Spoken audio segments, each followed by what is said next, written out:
Hey everyone, get ready because today we are diving deep into what has to be one of the most fascinating, head-scratching, and honestly explosive market stories of late April 2026.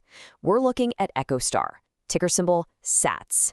Now, if you haven't been paying close attention to the aerospace and satellite sector lately, you have absolutely been missing out on a truly wild ride. In this explainer, we're going to unpack exactly what is driving this stock's incredible run. We'll explore the bleeding-edge low Earth orbit physics and the direct-to-cell technology going on behind the scenes. We'll break down why traditional discounted cash flow modeling completely fails in this specific scenario, and we're going to look at the hard financial data you really need to understand before deploying your capital. Welcome to ValueVest Daily. Just a quick but important reminder before we jump into the deep end, not financial or tax advice. We're simply here to analyze the mechanics of this stock, explore the underlying tech, and evaluate the reported data objectively, all so you can make your own informed decisions. Okay, let's start with the number that is dropping jaws across trading desks everywhere, 543%. Just 12 months ago, EchoStar was quietly trading around $21 a share. Fast forward to today, it recently hit a fresh 52-week high near $137 before pulling back just a bit to the roughly $123 range. I mean, this is a massive gravity-defying surge. To put this into perspective, legacy satellite and telecommunication stocks are usually known for incredibly slow growth and yield-focused dividend payments. They definitely don't go on multi-100% parabolic runs. It's the kind of bizarre price action that immediately grabs your attention, right? But here's the real kicker. This massive gain isn't happening because EchoStar suddenly posted blockbuster earnings from their core legacy satellite TV business. Actually, it's far from it. So what does this all mean?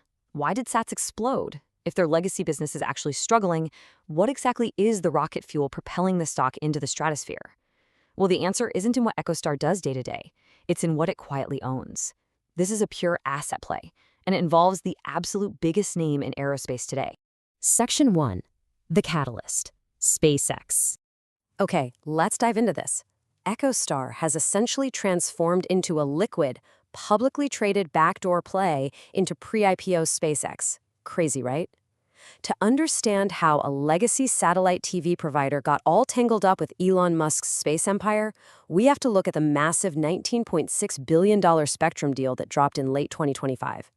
You see, EchoStar controlled a vast amount of wireless spectrum. Let's talk about the science here for a second. Think of wireless spectrum as the invisible real estate of the sky. It's the electromagnetic radio frequencies that carry our data. Specifically, EchoStar held highly coveted mid-band frequencies, which offer this perfect Goldilocks blend of wide geographic coverage and high data capacity. Now, SpaceX's Starlink desperately needed this specific spectrum to scale its direct-to-cell technology. And direct-to-cell is an incredible feat of engineering. Normally, satellites orbiting 300 miles above Earth in low Earth orbit, or LEO, are moving at 17,000 miles per hour. They require massive, specialized parabolic dish receivers on the ground to catch a signal. But SpaceX developed advanced phased array antennas on their newer satellites that essentially act like cell towers in space, beamforming signals directly to an unmodified, everyday smartphone right in your pocket. To solve the critical global problem of cellular dead zones, SpaceX needed clean, uninterrupted frequencies to punch through the atmosphere without any interference. EchoStar's spectrum was the missing puzzle piece, so they struck a massive deal. EchoStar handed over the spectrum and in return received $8.5 billion in cash to patch their bleeding balance sheet, plus the ultimate golden ticket, roughly $11 billion in SpaceX equity. That equates to an estimated 2 to 2.8% ownership stake in SpaceX. Now, here's where the math gets absolutely wild. SpaceX is reportedly targeting an IPO in mid to late 2026 at an astronomical valuation of $1.5 to $2 trillion. If we run the numbers on that targeted IPO, EchoStar's estimated 2 to 2.8% equity stake alone could be worth between $30 billion and $56 billion. Keep in mind, EchoStar's entire current market capitalization is hovering right around $35 billion.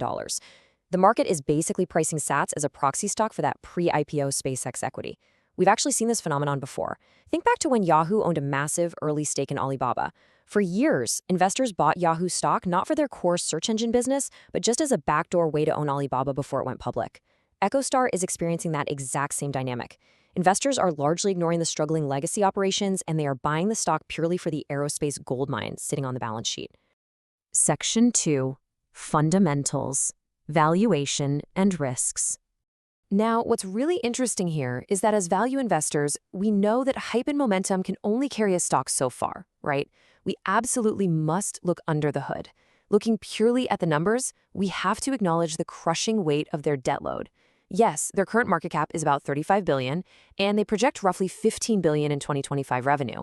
But that current debt sits ominously between $25 billion and $31 billion. So how on earth did they get here? Well, EchoStar merged with Dish Network, absorbing all of that legacy satellite TV baggage and massive debt right onto their books. Even after getting that $8.5 billion cash injection from the SpaceX deal, EchoStar remains heavily leveraged. In a macroeconomic environment where interest rates have stayed elevated, carrying $30 billion in debt is a massive headwind. Every dollar earned basically goes towards servicing interest payments rather than funding growth. Make no mistake, this is not a pristine, cash-printing tech startup. It's a heavily indebted, legacy telecom business desperately trying to execute a high-wire pivot. And this brings us to a really fascinating valuation dilemma. Normally, to figure out if a stock is a buy, financial analysts build a discounted cash flow, or DCF model. Let's break down how that works step by step. A DCF involves projecting a company's future free cash flows over the next 5 to 10 years, determining a terminal value, and then discounting all that future cash back to its present value today using a specific discount rate, which is known as the weighted average cost of capital. If the present value is higher than the current stock price, boom, the stock is historically considered a buy. However, when you run this rigorous mathematical model on EchoStar, the math literally breaks. Why? Because a DCF fundamentally relies on positive growing cash flows. EchoStar's legacy dish business is shrinking rapidly as consumers cut the cord. In 2025 alone, they took a catastrophic $14.5 billion impairment hit on their balance sheet to write down the deteriorating value of their legacy assets. This massive impairment led to huge net losses, meaning the projected free cash flows from their core business are severely negative. And if you input negative cash flows into a DCF model, it yields a terrible, essentially zero or negative intrinsic valuation. Because the traditional model fails so spectacularly here, institutional investors are forced to use a sum of the parts valuation framework. They're essentially assigning a zero or at least a steeply discounted value to the declining core satellite TV business and hanging 100% of their investment thesis on the wild speculative upside of the SpaceX equity sitting passively on their balance sheet. But relying purely on an asset sitting on a balance sheet comes with some stark fundamental risks.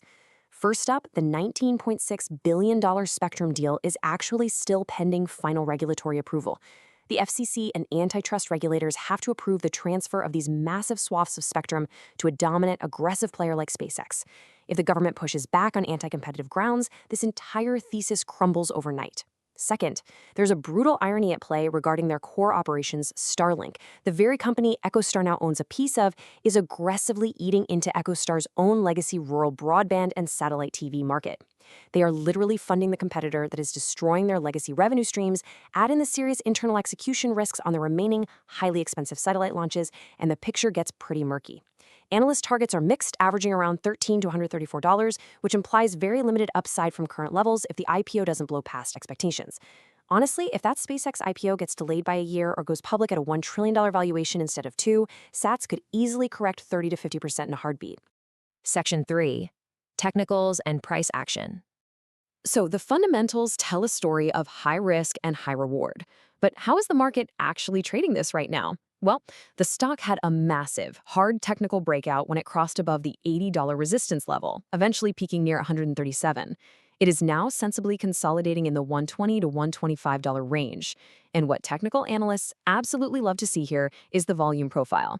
Volume remains very strong on the up days and dries up on the down days. This is an incredibly bullish indicator.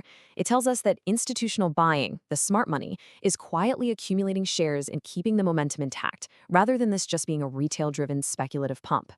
Furthermore, the stock is holding exceptionally well above its 50-day moving average of approximately $105. In technical analysis, the 50-day moving average is a critical benchmark used by portfolio managers to define the intermediate trend. As long as the price stays above this line, the bulls remain in complete control. If we happen to see a broader macroeconomic market pullback, the critical zone to watch is the previous breakout level. In technical theory, prior resistance becomes new support, meaning that $110 to $115 zone is where buyers should aggressively step back in to defend the trend. And the momentum indicators tell a similarly compelling story. The Relative Strength Index, or RSI, is currently sitting right around 58. For those newer to technical indicators, the RSI is a momentum oscillator that measures the speed and magnitude of recent price changes on a scale of 0 to 100. It calculates the average gain of up periods during a specific time frame versus the average loss of down periods. Usually, an RSI above 70 indicates a stock is overbought and probably due for a pullback. During the absolute peak of EchoStar's 543% run, the RSI was screaming overbought in the 80s. Now, sitting at 58, it indicates the stock is successfully cooling off from those extreme levels. But, and this is key, it's doing so through what we call a time correction rather than a price correction. Instead of the stock plummeting back down, it's simply trading sideways, catching its breath, and building a solid potential base without losing its underlying strength. A mid-50s RSI and a strong uptrend is exactly what you want to see for a sustainable long-term move. Section 4. The Final Investor Verdict.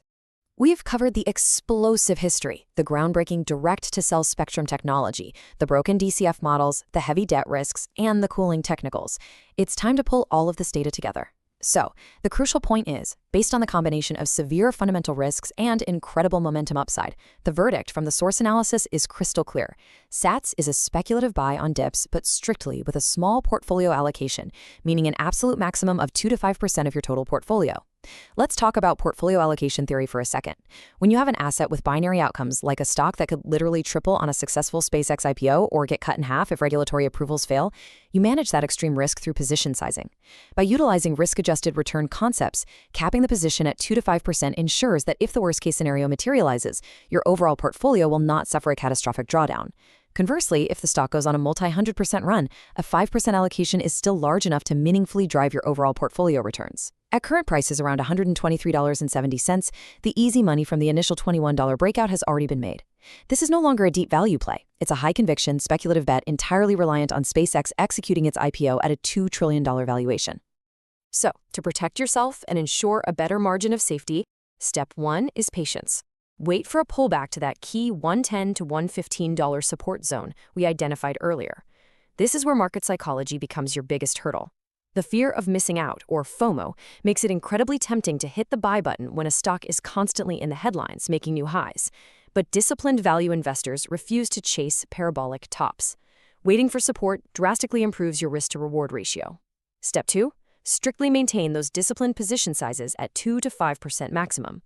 The core Dish Network business is simply too challenged to bet the farm here.